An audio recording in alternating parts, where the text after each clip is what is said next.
Founders.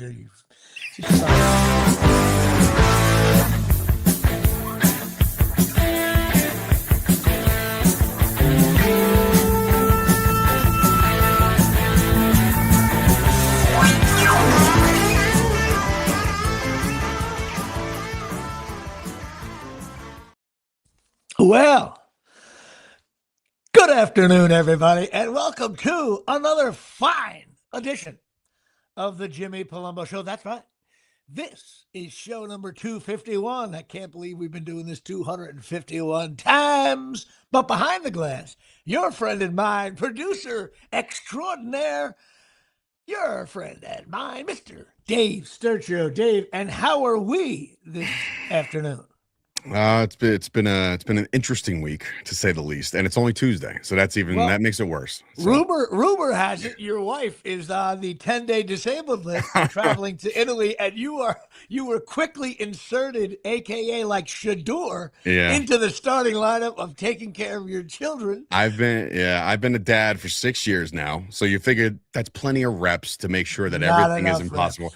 But what I'm realizing is, if this is a team at my house, I am the long snapper, maybe, right? And yes, quarterback, running back, receiver, tight end, offensive coordinator, everything. And I'm like, so when the plays are coming in, I'm just like, change it, change the play. And I'm sure you brought in your coach from college, aka your parents. Oh, they're coming tonight. They're coming tonight. Your special teams coach, your bonus mom. You got people coming in and out of. I'm in dire need. Listen, my kids have been actually flawless. They've been really, really good for me so far. So, but I will say that. But what's the reason why you think they were so good this week, Dave? Why don't you share that with me? What do you think? What do you think? Do you think it was your parenting skills, your domineering, your dad's in charge? Maybe it was something else. Maybe you. So I negotiated with terrorists, which you're not supposed to do in this country, and I told them, I said, if you guys are aces all week and I don't have to deal with any kind of crap as far as like getting out of the house for the morning or going to sleep at night, I said, we'll go to the toy store on Saturday, and you're able to point at whatever you want, and Dad will buy it for you for being. And you know what that's called? That's called parenting NIL. Right there. Listen, man, I got to pull something. I'm trying. I'm doing the best I can. But like I said, they've been aces. They've been really good. Maybe because they didn't know that they were getting that at first. And then the first night was rough. There was a lot of like, hey, this doesn't feel right. You know what I mean? I was like, it is different. It's what the problem is? Without your parents there, someone's open on every play. Exactly. So if you don't get to the quarterback. Well, I told my dad, I said, listen, I got Jimmy's show from 1 to 2, and then I got a hard out at like 2:20 to go pick up Stella, and then it's just like off to the races from there. So I get you. I remember that happened. I only had one, so I was in single coverage. But you get sloppy with single coverage. But you know what you end up doing? You're gonna end up covering Miles one-on-one. And Stella, for the most part, won't be that open, and then all of a sudden you gotta watch. Whoa! I think my daughter's taking pride in being like the woman of the house. Yeah, she's helping out a little bit. It's funny. I took a great picture of him yesterday. I had him both washing the dishes, and I'm like, my God. I got some hired help over here. By the way, no matter what you do, if you win the game 31-0. When your wife gets back into town, during the film sessions. What happened here? First of all, I woke up on. She left on Sunday night. I woke up on Sunday morning with like Post-its everywhere, just like Ziploc bags of shit, and I'm just like, what the fuck? I'm like, you don't have to like micromanage. I can figure it out, and then like realizing the next day, I'm like, I am so glad she did this. I know. So bad, but anyway. Well, Dave is being a single parent for a week. And of course, this is show number 251. And of course, we take the number 51. And this list is really all about Steve Venditti. I mean, obviously, you got Bernie Williams, number 51. Abdul Carter, the most overrated draft pick on the planet for now. And here's where Steve Venditti is approaching the edge of the road. And I say Frank Marion from the New York Giants in the 70s and 80s. Zach Diassi, who is his father played, his son plays too. Ken Norton Jr., I think you remember him. And then, of course, because the Bears won, I had to throw in probably the most important number 51, Dick Butkus, Randy Cross, and something else. I'll go through these, and you're gonna laugh at this. Chuck Carey, remember him on the Yankees? He was awful. Dom Scala, do you remember Dom Scala? No, you're too young. He coached in the '80s. They sucked. He was a coach. Cecilio Guante, you remember him? Oh, no.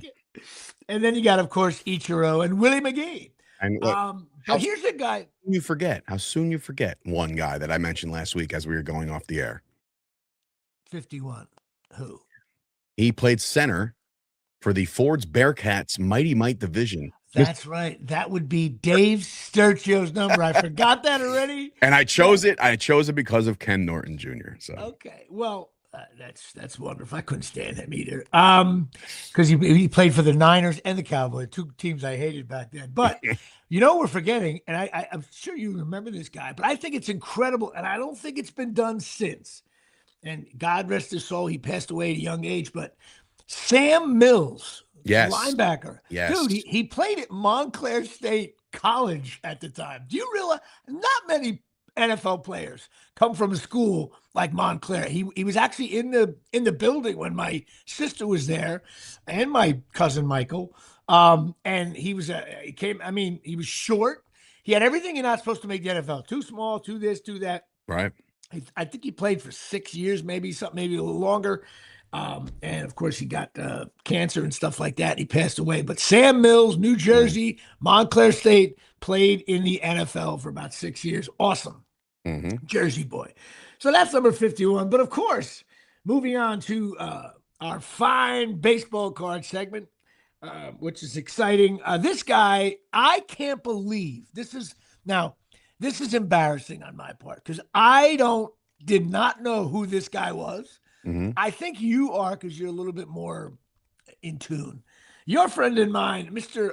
Jose Vidro. Do you remember him? Yes. You know what? Brain fart. I didn't know anything about. I'm like, how come I know that? Until I realized, wait a minute.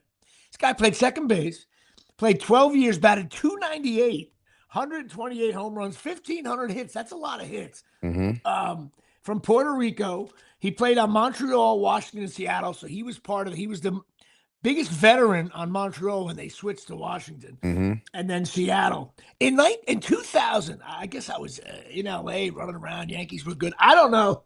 He batted .330, 101 runs with 200 hits, 24 home runs. He was one of those pesky guys, man. He was you couldn't get him out. You do that today, you're making 20, like Bellinger, please. You're making like $27 million a year if you do that numbers today. Yeah. And over a 5-year period, how often does this happen? From 99 to 2003, he batted over 300. That don't happen much now. 5 years in a row over 300, that don't happen.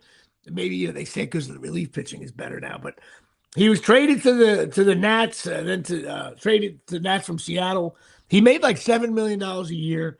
He was an all-star in 2002 and 2003. He was a switch hitter. Played from 97 to 2008. I couldn't find much about him now. He's still living in Puerto Rico. He helps out when he's very involved with when the hurricane blew out Puerto Rico. He's from Sabana Grande, Puerto Rico. But really good player. I mean, solid numbers, 12 years. God bless. It's crazy because you know how like some of these players that you pull up, you just remember, like if you do remember them, you remember not so much like they're playing, but like something else that'll just like click, right?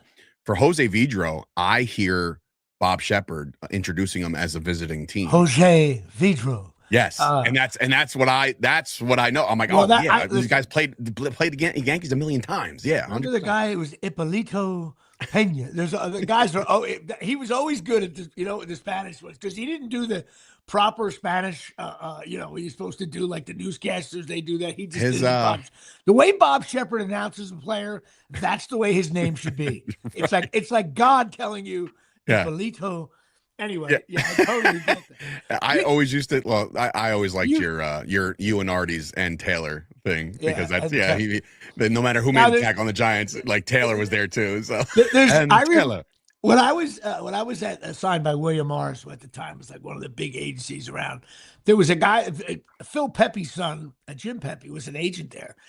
And the reason why I used to imitate Bob Shepard, everyone does like Derek number 2 and all that stuff. The reason why I always did it different, because the Giant Stadium, they put these new speakers in. I was a I went to every game from like 79 to like 91. Didn't miss a game. Saw every one of Lawrence Taylor's home games, right? There was these huge Bose speakers. We were in the upper deck. These huge Bose speakers they put, and to this day, way better sounding than anything they have now. And so Bob Shepard was literally 25 feet from my ears behind me. And so the way he did it at Giant Stadium was so much more funny because it was like he would tell me, no one, if anybody knows of any arena that does this, he would say, "Bar to kick, Hostetler to hold." He would announce the holder. Oh, no dude. way. I don't want to prove. Now with all the craziness that can happen in an extra point, you have to know the full unit. Everybody knows the full unit now. There's like graphics for it and shit on the TV. Okay, that's fine. Not the public address announcement. No, not the public. And so we would sit there, and I remember Jim Pepe would always goes, "Why do you do football?" I said, "Because it's funnier." Because he would go like, "Spilled by Carson," and there would be a little delay because LT when he was younger would come in and like slap the guy's ankle, and tell. Yeah. And then one time it was like tackled. There was one play, and that's why me and Artie laughed about it. It was like tackled by Carson, Van Pelt, Kelly, and Taylor. It was like 5 Giants. Well, I was just when Tiki Barber was prominent. That was like the end of his Shepard's, like towards the back end of his run. And I just remember Baba with the carry. I know it was so. But here's the thing: I met Bob Shepard. Did you really? When we you never heard this story? No. So we go in.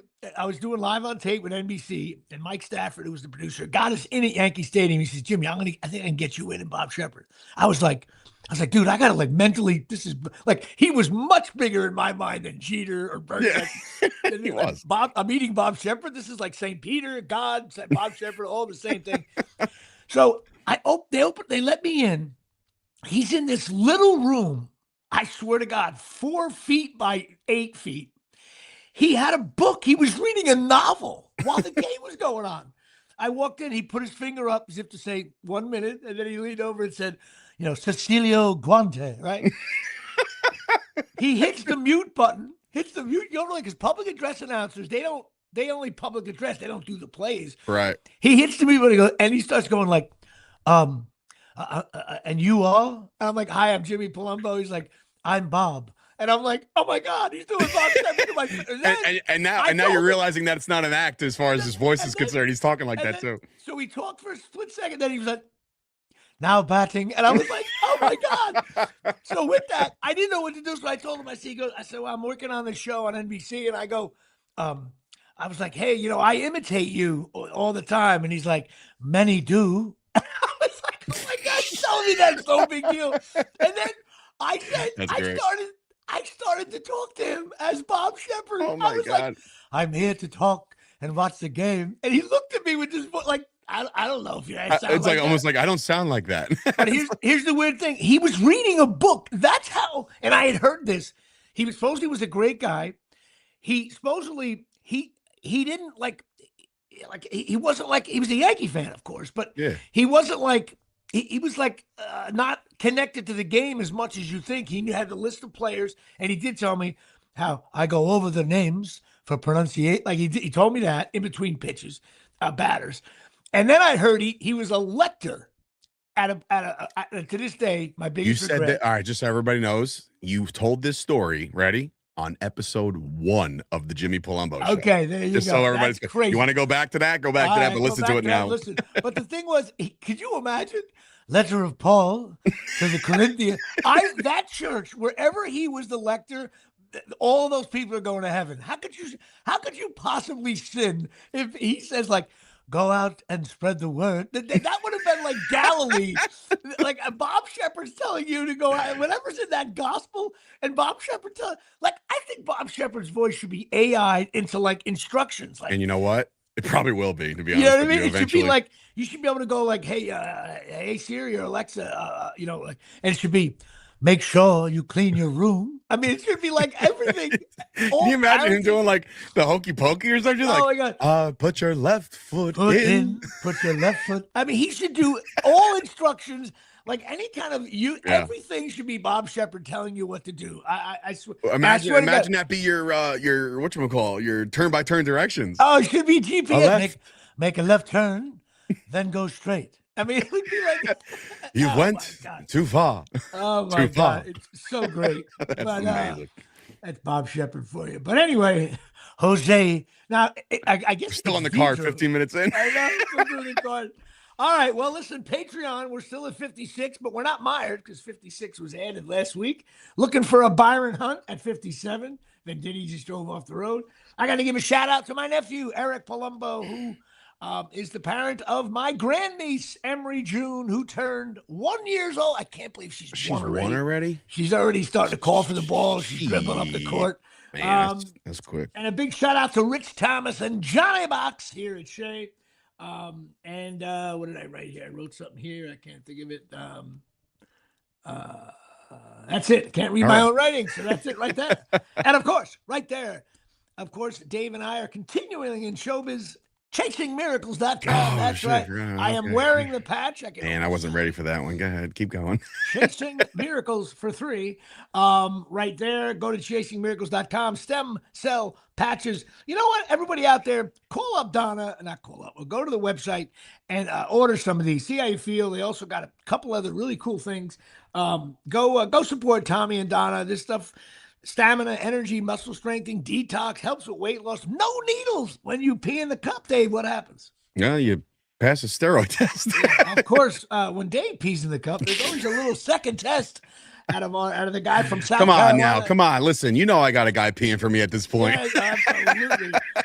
I can say, hey, Dave, why does Miles always got to go in the bathroom with that cup for you? That's what it is. Oh, my God. All right, so I'm trying to teach him how to pee as a boy, as a man, standing, point, go, right? Like he still sits. He's 4, right? He doesn't have the arm strength. So he's right before this morning he goes into the bathroom. I'm like, where are you going? He's like, I got to the bathroom. I was like, oh, okay. And I just let him do his thing, right? He's sitting and he's like, Daddy, I need help. And I was like, all right, so just keep in mind what happens to the normal male when they first wake up, right? What their situation is. I'll just leave it at that.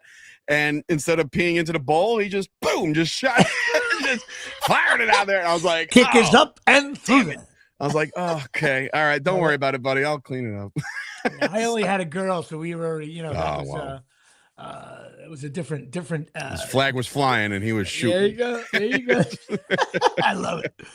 Parenting Skills Show here at Shea, sponsored by Bed Bath & Beyond and another one of my wife's former employers. So I held it. I didn't tell you this because it's really a serious thing I'm about to bring up. This is our last show now. So that's it. All this work, Dave. No, listen. I gotta tell you, and this show's gonna be weird, but it doesn't matter. I gotta tell you what happened Saturday night. So I can't. There's nothing really funny about it, but maybe it is funny in a certain way. So I do this show at a place called Booyah with my and the headliner was Joey Vega, tremendous comedian. And I'd done a couple shows there. Matter of fact, the owner, I did a show where they had it in the actual bar and people were watching the Knick game where they were trying to do comedy. And so they put it in this back room, the second show I did. And it was like a sterile room with just chairs. And it was kind of like a Tupperware meeting. It wasn't any good. So I wasn't really looking forward to doing this show. But I showed up and they took this one room. They put nice tables.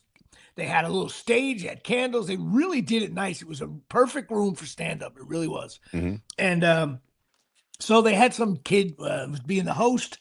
I grabbed a beer. My mother and sister and my brother-in-law decided to surprise me and show up.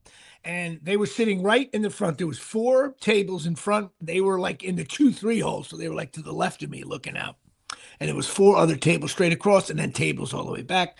Neil Kurtz, good friends of Artie Lang and Michael Deege was there with his family and a couple people from Ramsey, blah, blah, blah.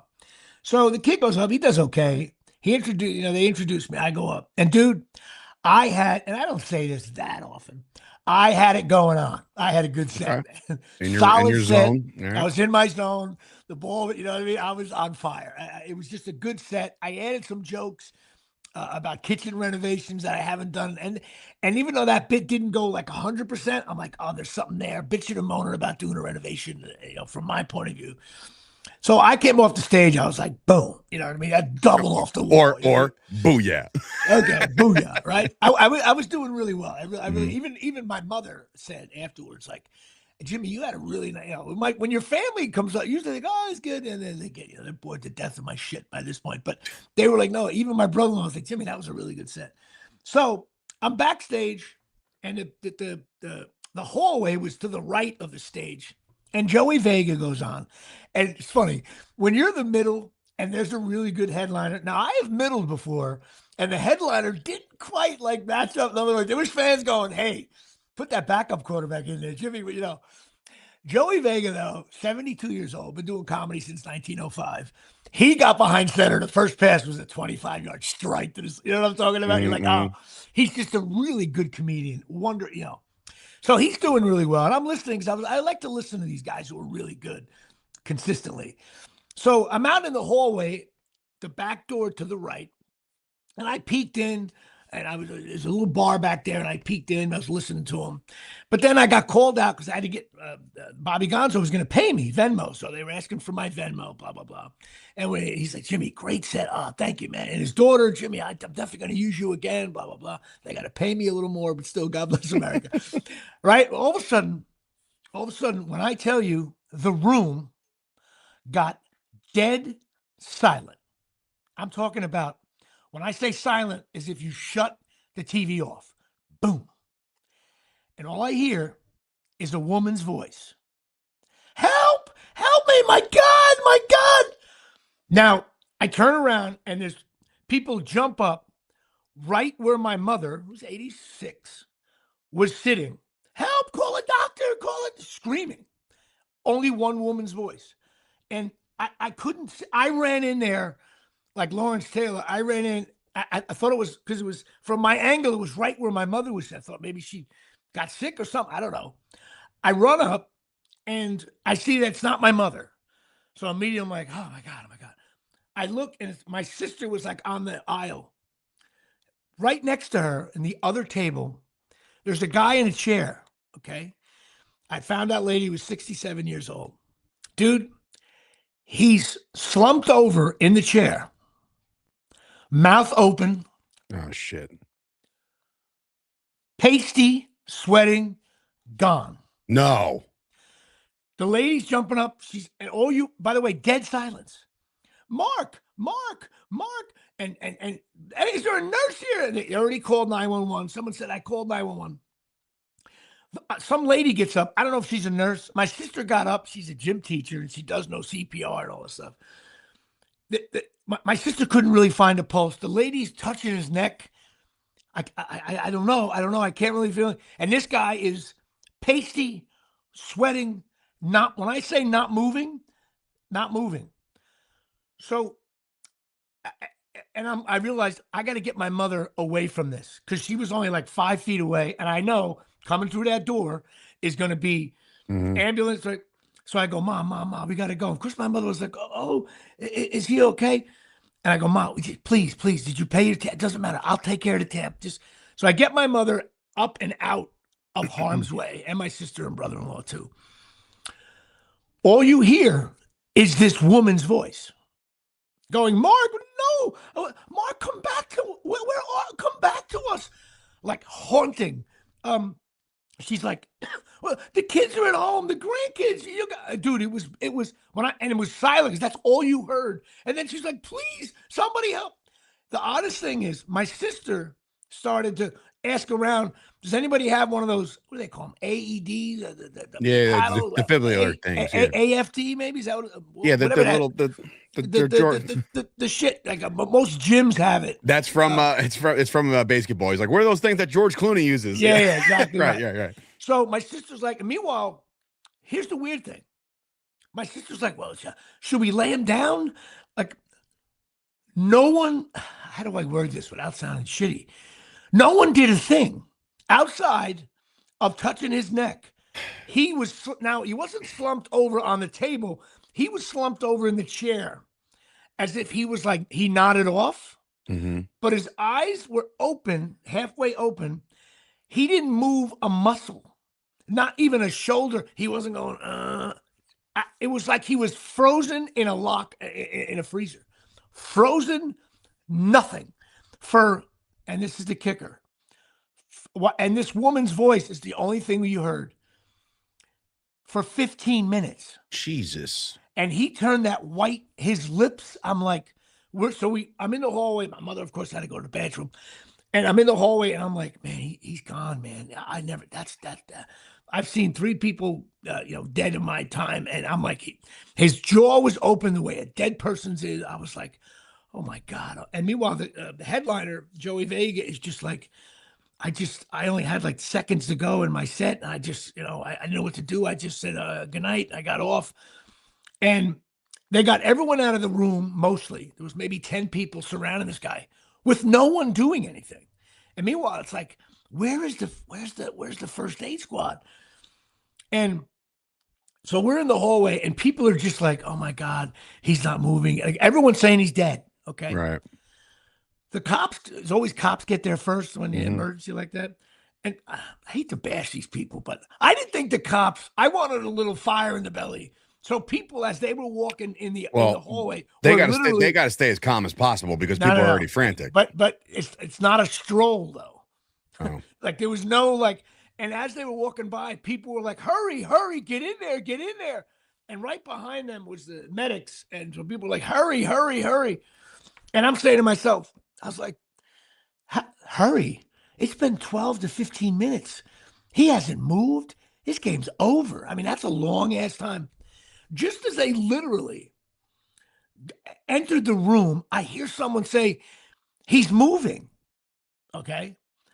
The medics come in. I come in like behind them. I just wanted to peek to see what was going on.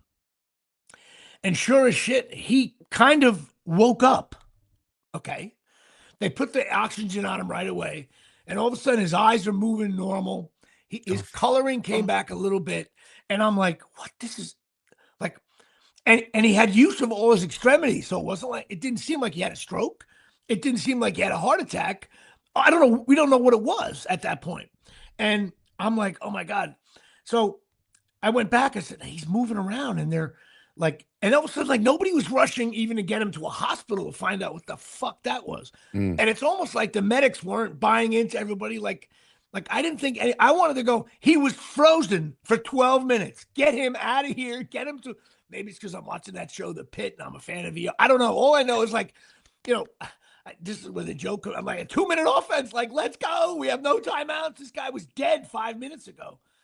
And so I come in, and then I realized that they were bringing in the stretcher calmly and slowly. So I guess his vitals returned. So I look at the wife who, and I remember they were right in front of me. So I remember them and they were laughing at me. I said, I'm so glad seems like he's okay. We're going to pray for you guys. He looked me dead in the eye, this guy, and goes, hey man, you were very funny. Now I'm like, I was spooked because the way he said it to me, I was like, because a dead guy's talking to you. It's really what it seems like. Listen, I'm not exaggerating. You can call it my mother, call it my sister. There is no one in that room and you know how long 12 minutes is when a guy's frozen? In dead time? Yeah. Yes. Meanwhile, me and my sister start to be like, why didn't they move him? Why didn't anybody lay him down, pound his chest, rip open his shirt? No one did. If there's nobody trained, man, then you can't do it. My sister is, and she was telling me how everybody, by the way, I'm totally, the library sponsors those CPR things. I'm totally going to do that because you got to know what the fuck's going on. So God forbid someone near you, jump up. That happened. And you know what? That happened to me at a concert 2 years ago. I was out with my brother and the wives came out. Like we were all having a good time. Next thing you know, I just hear like, help. And I'm like, what the fuck is that? Like, it was like literally in between sets. So like it got quieter. Right. So I look behind and somebody's just, and I'm like, well, so me, I'm like, I don't know. I haven't done CPR or training in years. Right. So it's like, So now you're sitting back and nobody's doing shit because, again, if you don't know what you're doing, you could fuck that up so badly. You know what? So I I get it. understand that the whole everybody like a little like tiptoeing I around don't- because they don't know. I don't you know what though? I get it, but that's like saying, we're at the 40. No sense throwing the Hail Mary because probably not going to get it. No, you got it, dude. I could see the first 3 minutes. We're talking about 12 to 15.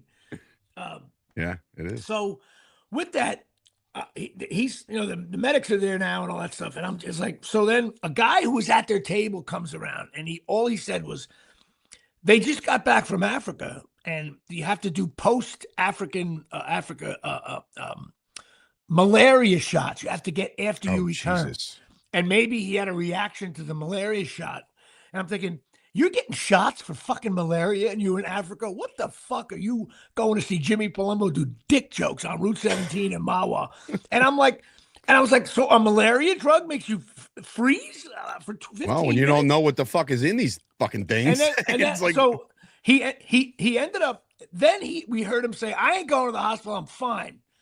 And I literally looked at him and said, dude, you're going to the hospital. There's no way. So then all of a sudden come in, there's an older lady outside of the hallway, and everybody was relieved that he was seems to be alive. Right. And all of a sudden I look at the lady and I go, she goes, you were very funny. I said, thank you. I said, listen, I know I had a killer set, but I didn't realize it was good. And she goes, I was waiting for one of you guys to bring up the joke. You guys. I said, no. I said, I looked at him, I said, no. I said, I got so many laughs the audience could hardly breathe. I mean, I did like 5 jokes. Oh my God. He's all wait, don't have a rim shot around I did every killer, slayed the audience. Here we go. Yeah, so I did, and she was like, so it was a little moment of levity. So then I call up my sister. They're on the way home, taking my mother, and I'm just like, I'm talking about the malaria and the shots. She goes, yeah, that's true. And then all of a sudden, the Jimmy Palumbo Show took over. I am like, listen to me very clearly. If you got to go to a place on vacation, and you for 2 weeks before you go, you got to take shots for malaria or diseases that are in those like Huckleberry Finn books. And after you get back, you got to take shots. I will never, ever, ever visit Africa or any place where I got to take fucking shots to make sure I don't get some disease. You're dying from shit from Oregon Trail at this point. Are you kidding me? What am I going to eat lemons for scurvy now? What are you talking about? Never. Another place I don't want to go to ever is Mexico. Oh no, it's so nice. Why would you visit a place where you have like a 55% chance of getting the shits for 10 days or when you're there? I'd rather go to shitty Orlando in humidity in July and take the kids around Disney World than go to some place where I got to tell my kids you got to get shots. And by the way, I'm told, because my brother went to Africa, the needles, this ain't no fucking flu shot needles. These needles are like 8 foot long, made by Makita. All right. I mean, it's completely ridiculous. But all I know is the guy's name is Mark. Because the next day I farted and that lady's voice came out of my ass. It's in my soul forever.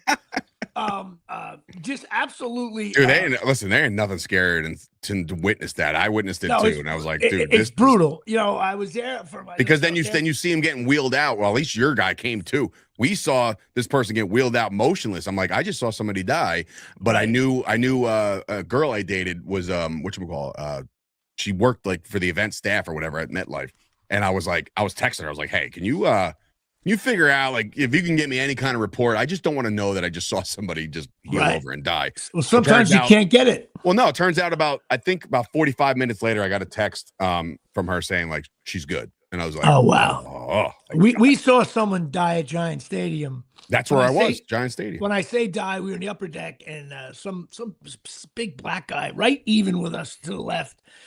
Dude, he collapsed. They were pumping his chest for probably 25 minutes, even going down. Somebody going down the stairs and shit. Yeah, that's I could tell. I don't think that dude made it, but I never found that either. So I don't even know. So prayers to this guy Mark. Don't know where he's from, and I have no way of finding out I mean, if the guy didn't want to go to a Giants game, he could have just not went. That's it. Okay. Hey, there you go. He looks like me watching him now. All right. Well, that's my story, which I wanted to hold for the show. It was, but you know what?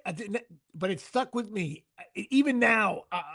It was like, it was just disturbing to watch somebody you think is dead in that white, shitty, pasty look. Anyway, that's it for that. On to more exciting things. Well, we talked about the 5 days of football, and I'll just go through them real quick. Now, Thursday, Ole Miss, Miami. That was a great game, back and forth. I was rooting for the. You know why? I was rooting for the U. I wanted Ole Miss because that's the team. What's his name left, and they're kind of the. But there was part of me that's like, you know what? It's kind of cool to have the Canes back. Every time they panned over to Michael Irvin, I'm like, God, I want this guy to win so bad. So it's just something about having the Canes back is kind of cool. Then Friday night was Indiana, Oregon. Now I watched Oregon completely annihilate Rutgers in a way that Rutgers has lost big. This game I skipped. Yeah, this game was as bad as any Rutgers loss, and we've lost games 80-7 that weren't as bad as this Oregon game. And then Indiana, man, just I mean, that's why I think Indiana's going to blow. I think well-oiled machine. What's the spread of that? The finals? I don't know. Somebody chime in with the spread. I'm curious. If I had to guess, Indiana would probably be favored by 5. I want to say 5 or 6. That sounds right. I think Indiana's a better coach. I think they're going to destroy that kid. That Mendoza kid. He might as well just get fitted for his Raiders jersey now, dude. It's a foregone. And that was my point early on. If I said my post said, if the Giants have the number 1 pick, are you sure? Because all I watch is this guy. Listen. I get your sentiment, but and I'm not for nothing. I'm tired of getting ripped on this show. I posted the alternate idea for the draft lottery for the NFL. First of all, congratulations to the Jimmy Palumbo Show. Like over 80,000 views across social media, but most of the comments were, that dude does not know what the fuck he's talking about. And that's stupid. I'm like, dude, first of all, I could have been on a fucking edible for all you know. Relax. No. 8.5. You were like, it was an idea you thought about it. You were kind of doing it live. It was right. It was on the fly. It wasn't like I had this written out chat GPT fucking thing. Well, listen, that's why they figure it out, guys. Stop the tanking. You come up with something. I know. I'm sorry, but one of the best comments that I saw, and he was so serious. This guy's like, "This is a great idea." Either he was serious or trolling so good that I bought in. He was like, they use this in the LHL and I'm like, what is that? He goes, it's a women's hockey league. Oh my God. You gotta be kidding me. Bang, I'm a fan of women's hockey. Let's go. No, that had to be a joke, but I was dying at that. Yeah, I thought it was a decent idea. I think they should do something like that. But maybe, But you even said, like, hey, it's not all down on my head, but anyway. Yeah, well, listen. The interweb sucks. So that brought us to Saturday, Panthers Rams. That was just a great game. Did not expect that to be that. Yeah, and I almost forgot the next day. I'm like, wait, who won that game? That's how close it was. Really, I thought. All right, wait.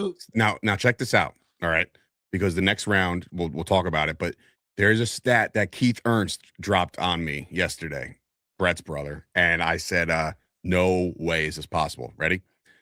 Sean McVay, the coach of the Rams, has played 14 of the 16 teams in the NFC in a playoff game. Oh, wow. 14 of 16. Well, technically 14 of 15 because they're the 16th. That's a weird stat. I think all he hasn't played yet is the Giants and the Redskins. Every other team he's played in the NFC. Wow, that's a weird stat. In a playoff game, which is if he gets fired, he should go coach in the NFC for sure. Right. Then the Bears, Bears Packers. The comeback kids, man. This guy Caleb Williams.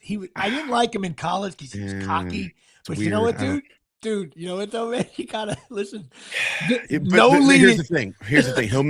He made a throw. Across his body, jumping to basically keep the game alive. And I was like, that's one of the greatest throws I've maybe ever seen.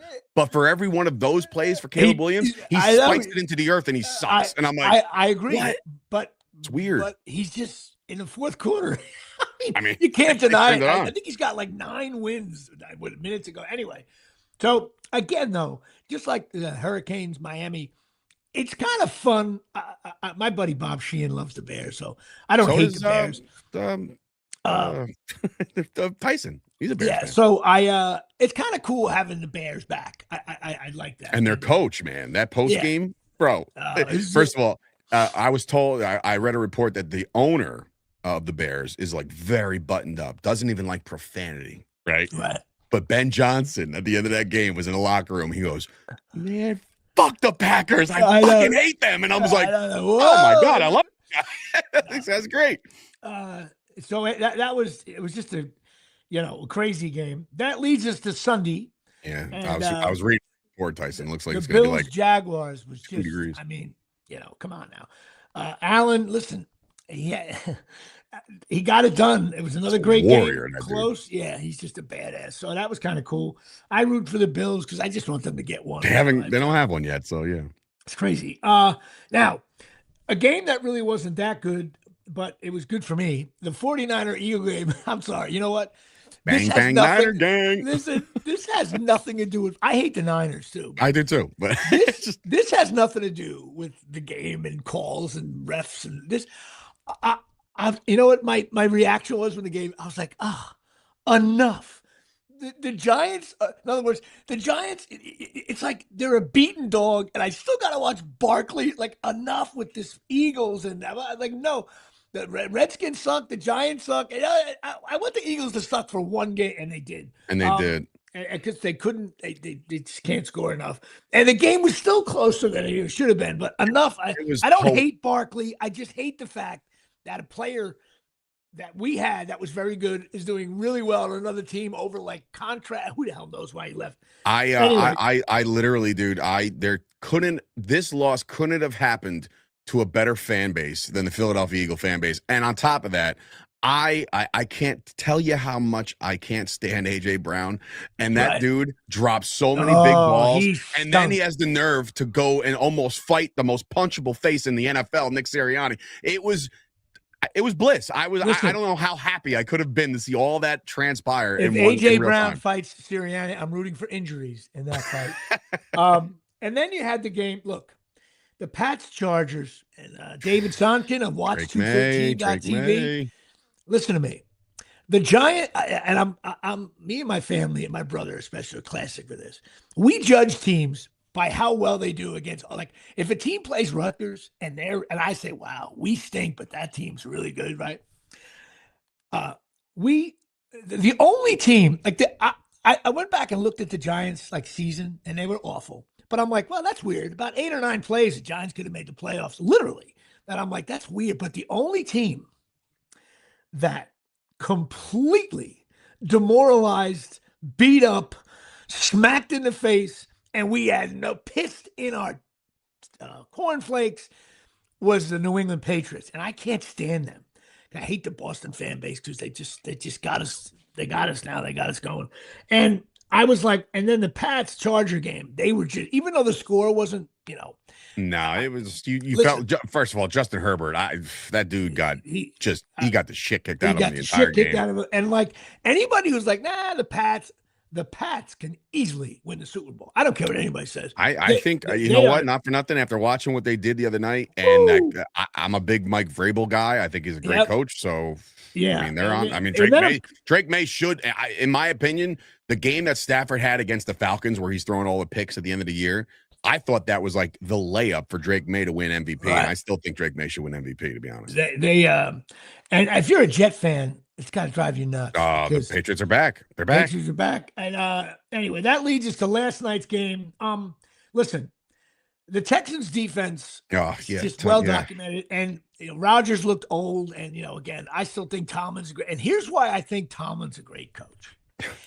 Okay, The Steelers were getting their ass kicked in every way. Special teams, defense, they were getting pummeled, and it was 7-6.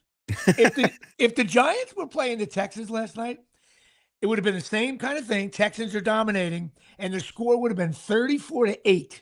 We would have got a safety on a holding call. Okay, I was like watching the game, going, how are the Steelers, and they have Aaron Rodgers, which he looked old, he looked shot. I get it. Yeah, But if Aaron Rodgers has one bullet in the chamber, and it was a he has one 1-point receiver game, on the team. Like right. Metcalf was non-existent. The whole, I don't know what their game plan was going in, but it just didn't work. And here's the thing about the Texans, which is very un-Spagnuolo. They don't blitz. They don't need to. The 4 guys, and even on the tackles on the running plays, I was like, oh my God, this is vicious. And the Texans, I don't, they of course they got to play the Patriots. I think the Texans-Patriots game is going to be the best game of the weekend. I think so too. I'm pretty anyway, Seattle and San Francisco. Rodgers really might be done. We'll see. You never know. He could play a year. Who knows? So this is my predictions for this Saturday and Sunday. On Saturday, Bills at Denver. I'm rooting for the Bills. I've been calling Denver a house of cards all year, and I've been wrong. But I think the Bills needed a win like that to get off the turf. I don't know. And then 49ers, Seattle. So you're taking the Bills? Taking the Bills. 49ers in Seattle. My brother-in-law is a big Seattle fan. I think Seattle, they were on my very good list for a long time. I think Seattle's going to win that game. Well, the Niners are going to trot out you and I to play. They have, everybody got hurt everywhere. Yeah, for sure. On Sunday, now, I think this is going to be the best game. I think the Pats are going to win it, but I'm rooting for the Texans. That's one of those things I'm rooting for the Texans. And then, of course, you got Bears, Rams. I think the Rams, same way as I feel about the Bills. I think the Rams, if they get it going, because by week 8, we all thought the Rams were going to just roll with it. I'm rooting for the Bears, but I think the Rams are going to win. So that's my prediction. Bills, Seattle, Pats, Rams. But I'm rooting for the Bears and the Texans. But again, if you're a gambler or a drunk or unhappily married, you're in for another. I will say absolutely agree with you with Seattle. I agree with you. I want the Bills, but maybe Denver. I don't know, man. Denver just seems fraudulent too. I like the Bills, but I would say this year's wide open, man. Yeah, I want to say that the big game of the week is going to be that Chicago Rams game, and right. Like if the Rams got to go from LA to Chicago and play on a Sunday night in the winter in the Bears house, I even wrote it down. I know. Tyson said 15 degrees, right? So that's why. Like, think about it. You and I are on the older side, 40 and above, right? Right. Stafford might have himself a hard day. And I see the Bears defense being the reason why the Bears win that game. And then you got to think like the other way. Like, is the NFC title game going to be in Chicago? Right. I mean, that's a possibility if the one seed drops, but I don't see that happening. But in a world where I don't really care who wins it, it would be kind of cool to have a game in Chicago. But I will tell the whole thing to me is like when you want it to be snowing, you want it to be this and that, but so again, a great weekend of football. You almost get disappointed. I don't know if you saw like the pregame of that one of the games where it looked like a snow globe. I was like, oh, this is gonna be great, and then it's like, and it's kickoff now, and the field is all good, and I was like, maybe all good. It was fucking avalanche. That's not all messed around. Yeah.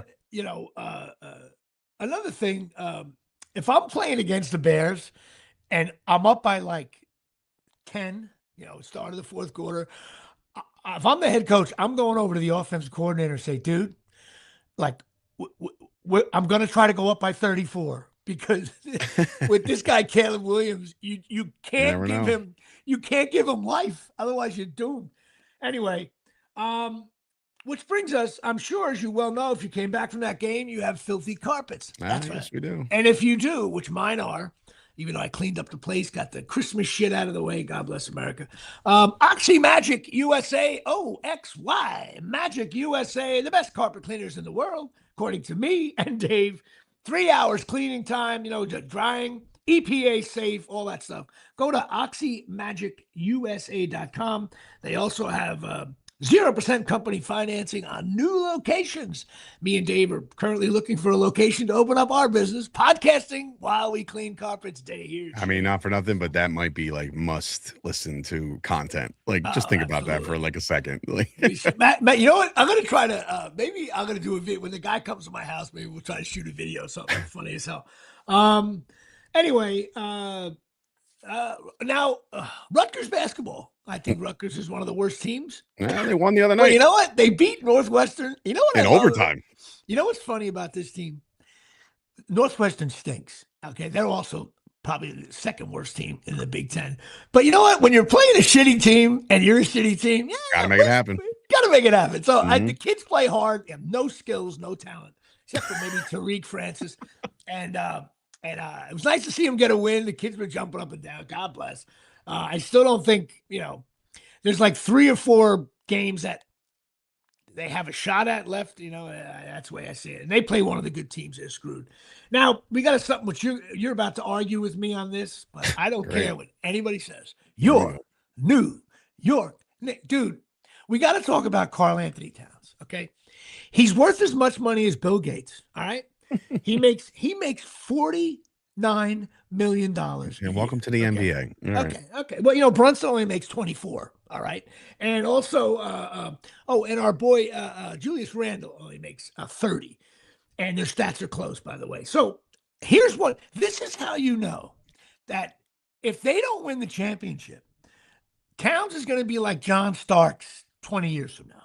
And here's why. 9.5 minutes to go in an NBA game, in a dogfight, and your coach, he sat the final 9.5 minutes not injured because he thought, well, maybe our defense, dude, the coach is technically benching Karl Anthony Towns. Patrick Ewing, LeBron, Jordan, Durant, Kyrie Irving, name the top 40 players in the last, and you never hear the coach, well, we decided it was best to not have him in the lineup to final. Well, I mean, there is something to that. I mean, if he's not a good defender, then you got to play defense. So you just got, all right, go get your guy to play defense. That's all. No. Not for 9 minutes. That part I don't agree with. No. For the final. That's what I'm saying. I don't agree with the length of time, but listen, I love Josh Hart. Okay. He's a fun guy to watch, but literally he was like, well, we thought it was better with Josh Hart in there. I'm like, really? There you go. That's interesting. Cat defense suspect at best. That's suspect. Why. Oh my God. It's like watching Law and Order. Are you kidding me? I'm telling you right now, he's the oddest player I've ever in any sport I've ever seen. Because when you look at his stats, he's like, 28 points a game. But during the games, this guy stinks. Oh my God. I there's something about him makes me crazy. Which brings us to Landman. I got some. I'll tell you what. Did you watch the last episode? No, because of football. I'll tell you one thing. Listen, I'm not being political at all. It was just over the top. Man, were they hard on the LGBTQ society? Oh, really? The daughter moves into college with like a transgender person. And careful. No. I didn't write it. I wasn't. I'm just saying you wrote it. It's just people can interpret shit. No, there's no interpretation. It was like, now when I say like the chair company, you got to watch it. When I say something, you're going to be like, and now maybe they'll jump back to it. And cover. Will Pena says Landman's going down the drain. Is that? It's not as good as the first season. Really, they are. But I was starting to really get into this one. So I don't know. No. I'm just saying. I thought the show was brutally hard on that community. Community. Almost. It was actually over the top. That's how bad I thought. Like insulting. Oh yeah. Oh shit! Yeah. I gotta check this out. You gotta check that one out. I can't wait to watch this. I gotta see what they do. They're careful, all this different stuff. Josh Diaz. No. He just doesn't want you to get canceled off the face of the earth. You've seen AI, bro. You've seen AI. This shit happens. Tell you what. Anybody next week? We'll talk about it after you watch it. And if you think I'm saying it wasn't harsh, I'm actually saying it was harsh. Oh my! You never see that on TV. Anyway, interesting there. The Rock got screwed out of the Golden Globe or whatever the fuck you call it for the Smashing Machine. I heard he didn't win, so I was hoping he was winning. I didn't see any of those Golden Globe things. First of all, I even have a note here: Golden Globes. You know what it is? I didn't get the screeners yet from Screen Actors Guild. I don't know any of the show. I don't know anything. Does anybody ever? No, yeah, it used to be that you're different. You have like access to this shit. But 9 times out of 10, if you're a casual fan of movies, they're like, best picture goes to Nature's Promise. And I only say that because that's the name of the fucking water in front of me. It's because of streaming and the way things are released now. Yeah. Number one, they release stuff for 10 days, so it's eligible, and it doesn't come out. It doesn't come out on Netflix. So I didn't know many. I know some of the TV shows. I just finished season 1 of The Pitt. Very well done. I think it's a ripoff of ER, but this one is very well acted by actors who I have no idea who. Not one guest star. Usually, I know in a whole season, I'll know an actor. Mm-hmm. I knew not one actor on the show except for Noah Wiley and the blonde lady who I did with the Katie Keene with. Very intense show though. Not a show you watch. Right in front of me, dude. I'm sorry. Not a show you. I don't think it's ER light. I think it's ER heavy because they can curse now. No, it's more intense, really. A little bit less on the relationships, but a little bit. I liked it. What are you gonna do? But I just don't know enough of the movies. I want to give a shout out here at Shea to Mike Marino. Why don't you give me the week off next week? You have Pat Volkmer on. You guys can talk about the fucking Golden Globes. I know we'll have him on for the Oscars, of course. Shout out to Mike Marino, comedian.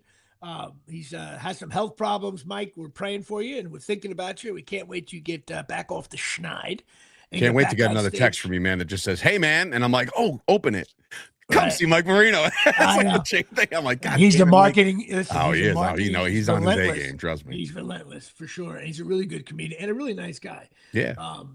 And of course, don't forget about Absolute Eyewear, 42 Main Street, Woodbridge, New Jersey, 732-326-3937. Now, go talk to Craig and Jaber Janine Michaud, brother and sister. Craig, of course, the all-time strikeout, king of Corona Construction Softball. We were in the league for 45 years. That's a very impressive stat. And congrats on, kids got some good things going on in their education and job search, which is cool. They're full-service opticians. Charles Oakley's there. Go check it out. They got everything there. Mention any Dave Sergio, Jimmy Palumbo, mention anything about the show related at all. Go in there, say Rutgers sucks. You may get more of a discount. They've been in the business now for like 21 years, open 5 days a week. Give them a shout. They're really cool. 732-326-3937. I have a show on Saturday. Which by the way, when I post for you sometimes, I know to kind of talk in your language. Yeah. And somebody ridiculed it the other day. As soon as you learn how to spell it on Saturday, I'm like, it was me, man. He's like, I think it's my buddy Jeff. He was kidding. But I responded, it's Monday, Tuesday, Wednesday. Yeah. First of all, anybody who's a fan of Mike and the Mad Dog, the Mad Dog says it like a big game on Thursday, and I got back. We flew into Orlando. We got back on Monday, and but my grandmother from Queens, that's how she used to say Saturday. Well, my grandmother too. We're going to be there Saturday, Sunday, which I always say that, which is hysterical.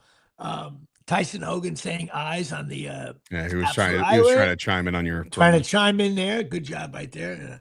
But I got a show at 5 p.m. down in Seaside Heights, New Jersey. 5 p.m. 5 p.m. show, some kind of charity event.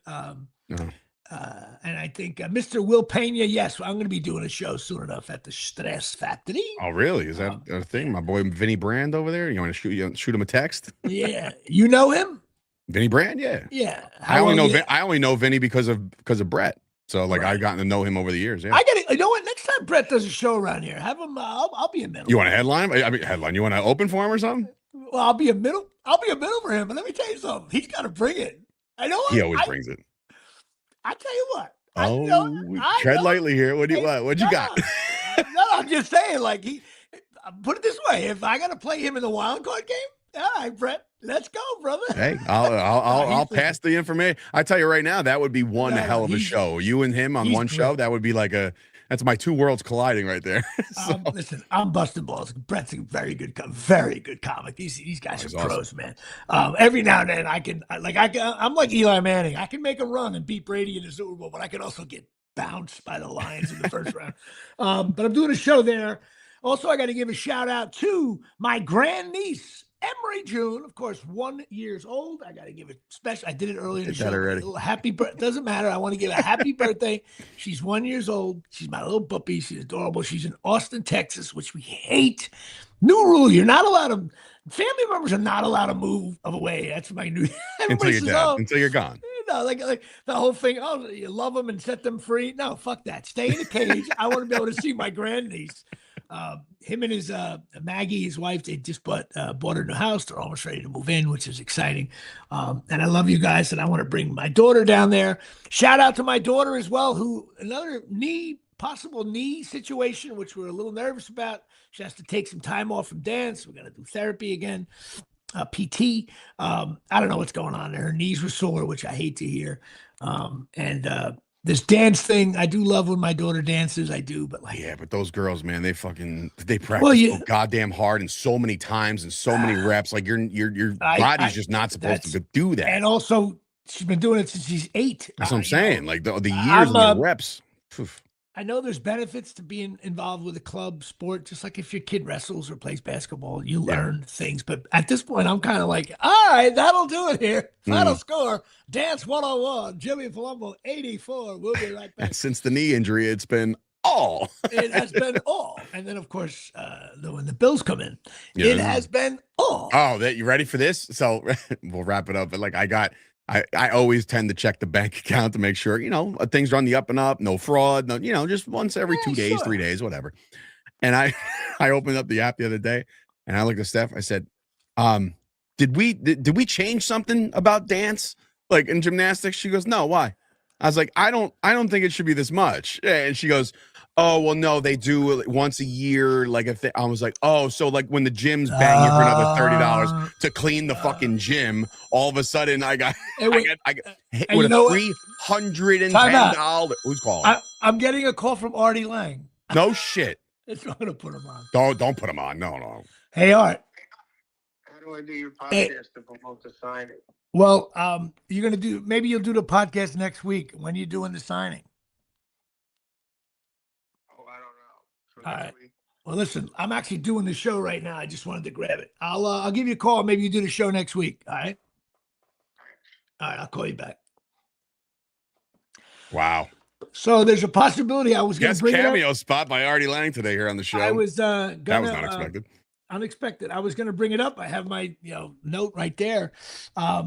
There's a chance that is the king returning or what? No, he's feeling a little better, and he may want to do some kind of some kind of event. It won't be stand. I shouldn't even say what he was going to do. I don't know why I did that, but I'm just so happy when I hear his voice that he's doing all right. So no, it's so much. I can't.